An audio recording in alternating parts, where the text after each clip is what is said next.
നമസ്കാരം. ഉള്ളത് പറയാം. ശബരിമല സ്വർണ്ണക്കൊള്ളയിൽ അയ്യപ്പന്റെ പിതൃസ്ഥാനീയം ജയിലിലായി. തന്ത്രി കണ്ഠരര് രാജീവരന് വിനയായത് പോറ്റിയുമായുള്ള ബന്ധം. പോറ്റിയെ പരികർമ്മിയാക്കി കൂടെ കൂട്ടി. സ്പോൺസറായി പോറ്റി സന്നിധാനത്ത് വിലസിയിട്ടും കണ്ടില്ലെന്ന് നടിച്ചു. സ്വർണ്ണപ്പാളികൾ ഇളക്കിക്കൊണ്ടു പോകാൻ കൂട്ടുനിന്നു. തന്ത്രി അറിയാതെ ശബരിമലയിൽ ഒന്നും നടക്കില്ലല്ലോ എന്ന ചോദ്യത്തിന് അങ്ങനെ ഉത്തരമായി. അപ്പോൾ മന്ത്രി അറിയാതെ എന്തെങ്കിലും നടക്കുമോ എന്ന ചോദ്യം ബാക്കി.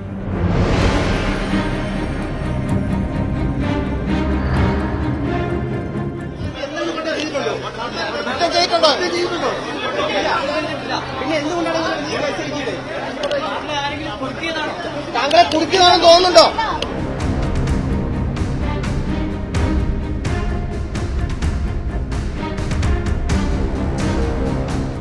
ശബരിമലയിൽ താന്ത്രികാധികാരമുള്ള താഴമൺ കുടുംബത്തിൽ നിന്ന് ജയിലിലേക്കുള്ള തന്ത്രി കണ്ഠരര് രാജീവരന്റെ യാത്രയാണ് കണ്ടത്.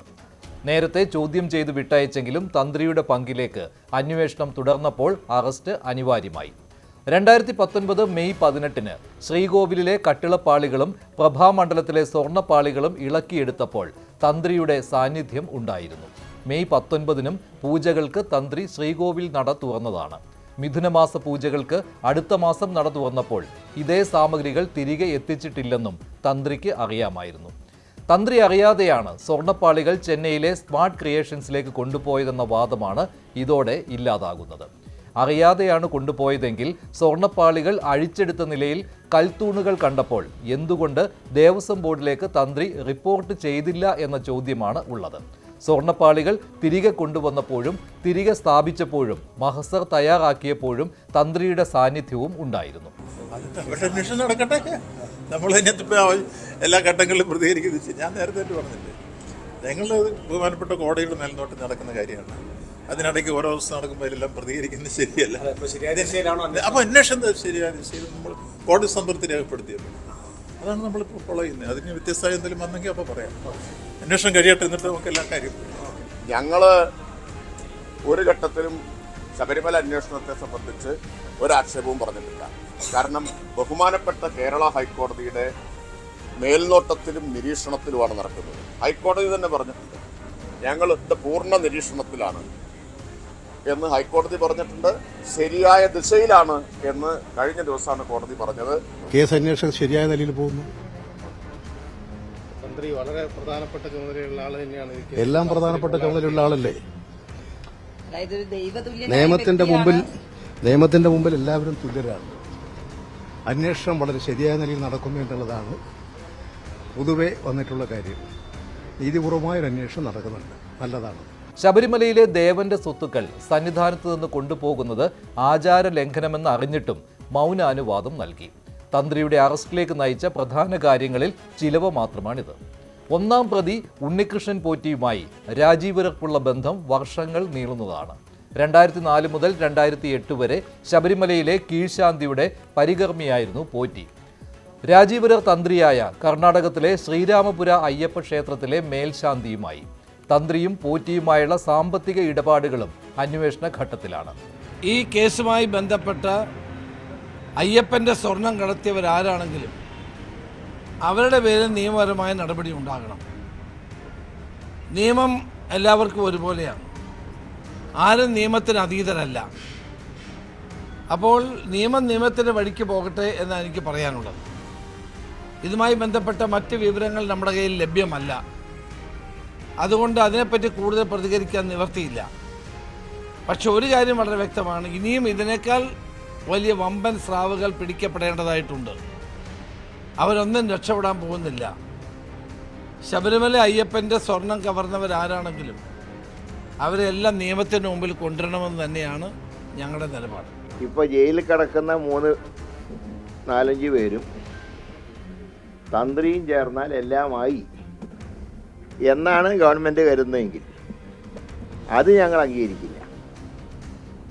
തന്ത്രിയിൽ ഒതുക്കണ്ട, തന്ത്രിയെ മറയാക്കി മന്ത്രിയെ രക്ഷിക്കാൻ നോക്കണ്ട.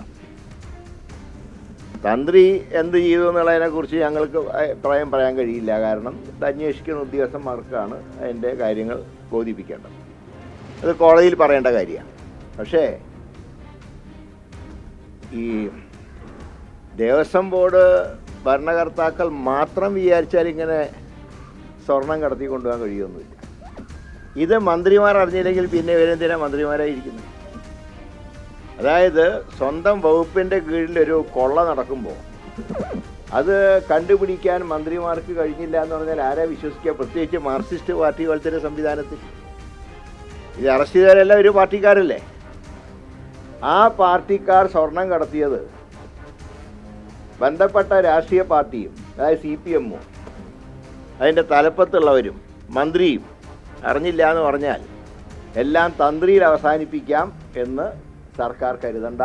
ഭരണപരമായ തീരുമാനമെടുത്തവർക്കപ്പുറം തന്ത്രി കൂടി അറസ്റ്റിലായതോടെ അടുത്തതാര് എന്ന ചോദ്യം പ്രസക്തമാണ്. മൗനാനുവാദം, തടയാതിരിക്കൽ, അടുപ്പക്കാരന് സൗകര്യം ചെയ്തു കൊടുക്കൽ, അന്യായമായി ലാഭമുണ്ടാക്കി കൊടുക്കൽ, ഇതെല്ലാം തന്ത്രിക്കെതിരെയുള്ള അന്വേഷണ സംഘത്തിന്റെ കണ്ടെത്തലാണ്. അങ്ങനെയെങ്കിൽ ദേവസ്വം ബോർഡ് മന്ത്രിക്കും പങ്കാളിത്തമില്ലാതിരിക്കുന്നത് എങ്ങനെ? ഒന്നിലും ഒപ്പിട്ടിട്ടില്ല, ഒരു തീരുമാനവും എടുത്തിട്ടില്ല എന്നൊക്കെ പറഞ്ഞാൽ മന്ത്രി അറിയാതെ ശബരിമലയിൽ എന്ത് നടക്കാനാണ്? താഴമൻ മഠത്തിൽ നിന്ന് കടകംപള്ളിയിലേക്കുള്ള ദൂരം കുറയുകയല്ലേ യഥാർത്ഥത്തിൽ ചെയ്യുന്നത്? SIT കൃത്യമായിട്ട് അന്വേഷിക്കട്ടെ. അവരന്വേഷിച്ചുകൊണ്ടിരിക്കുന്നുണ്ട്. ആരൊക്കെയാണ് അറസ്റ്റ് ചെയ്യേണ്ടത് അവരെല്ലാം അറസ്റ്റ് ചെയ്യാലോ. ഇപ്പോൾ തന്ത്രിയെ കൂടി അറസ്റ്റ് ചെയ്തു. അപ്പോൾ വക്കാലത്താണ്. SIT അന്വേഷണത്തിൻ്റെ ഭാഗമായിട്ട് കണ്ടെത്തിയിട്ടുള്ള കാര്യങ്ങളോട് യോജിക്കാൻ സാധിക്കാതെ സോണിയാഗാന്ധിയുടെ കാണാൻ പോയ കാര്യം മുതൽ ഇങ്ങോട്ട് അവർക്ക് ഉൾക്കൊള്ളാൻ സാധിക്കുന്നില്ല. അപ്പോൾ ഈ തന്ത്രിയെ പിടിച്ചതിനെ പറ്റി അവർക്ക് ഉൾക്കൊള്ളാൻ കഴിയുന്നില്ല. ഞങ്ങളെ സംബന്ധിച്ച് യാതൊരു സംശയവും അന്നും ഇന്നും ഇല്ല. അന്നേ ഞാൻ പറഞ്ഞ കാര്യം ഇന്നും ആവർത്തിച്ചുകൊണ്ടിരിക്കുകയാണ്. ഒരാളെയും സംരക്ഷിക്കാനുള്ള ഒരു നിലപാടും ഞങ്ങൾ സ്വീകരിക്കില്ല. ആരാണോ കുറ്റവാളി, SIT കണ്ടെത്തുന്ന കുറ്റവാളികളെ നിയമത്തിൻ്റെ മുമ്പിൽ കൊണ്ടുവരണം. അയ്യപ്പൻ്റെ ഒരു കരി സ്വർണം നഷ്ടപ്പെടാൻ പാടില്ല. അത് അന്നേ ഞങ്ങൾ പറഞ്ഞാൽ ഇന്നും അതിനെ പറയും. ആരെല്ലാനോ പിടിക്കുന്നവരെല്ലാം പിടിച്ചോട്ടെ, ഞങ്ങൾക്ക് പ്രശ്നമില്ല. ഇതിൽ ബന്ധപ്പെടുത്താവുന്ന തെറ്റുകാർ ആരൊക്കെയുണ്ടോ, ഒരാളെ അറസ്റ്റ് ചെയ്തു തൽക്കാലം കസ്റ്റഡിയിൽ വെച്ച് എന്നുള്ളത് കൊണ്ട് മാത്രം കുറ്റവാളിയാവുന്നില്ല. ഒരു കുറ്റവാളിയെ രക്ഷപ്പെടാൻ പാടില്ല. അത് ഈ അന്വേഷണ നടപടികളിലൂടെ ഇവിടെ കുറേ പേരെ ഇതിനു മുമ്പ് തന്നെ അറസ്റ്റ് ചെയ്തിട്ടുണ്ടല്ലോ. ആ അന്വേഷണ നടപടികളിലൂടെ ഈ കാര്യങ്ങളെല്ലാം പുറത്തു വരട്ടെ.